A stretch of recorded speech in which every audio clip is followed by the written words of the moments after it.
Alrighty, well hello everyone, how are you guys doing? It is Tireless God here with this week's update, which is your feedback implemented. Basically, this week's update isn't some huge content addition to the game, but more so a bunch of changes that have been suggested by us, the players, through the forums.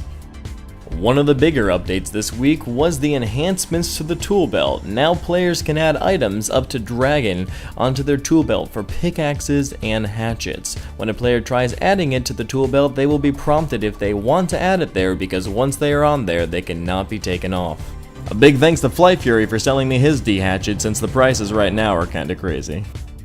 There were a lot of little updates done this week, but here are the ones that I found most interesting. Certain high-level Slayer targets have been made tougher and more aggressive, such as Aberrant Spectres, Living Rock Creatures, Jadinkos, Water Fiends, and Dust Devils. Players can now obtain offhand Leaf Blade swords as well as some offhand black weapons. Several of the newest basic abilities have now been added to the Momentum ability. The Cathite King has been rebalanced to make him a little bit more challenging. Upgrading your Dwarf Cannon to either Gold or Royal will increase the cannonball capacity by 60 or 90 respectively.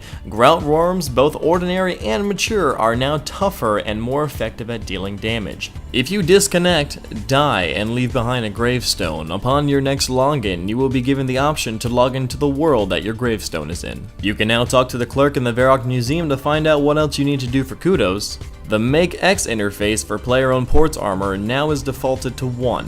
When changing armors, players will now heal if they're standing by the Birth Robe, Castle Wars, Player-Owned Ports, and Soul Wars bank chests, and they will also heal if they're standing near the bankers near Dungeoneering and Nexus Prison. For full lists of everything that was implemented this week, links will be provided below. That's gonna be it for this week. Be sure to like, comment, favorite, and subscribe for more videos here from RuneZone.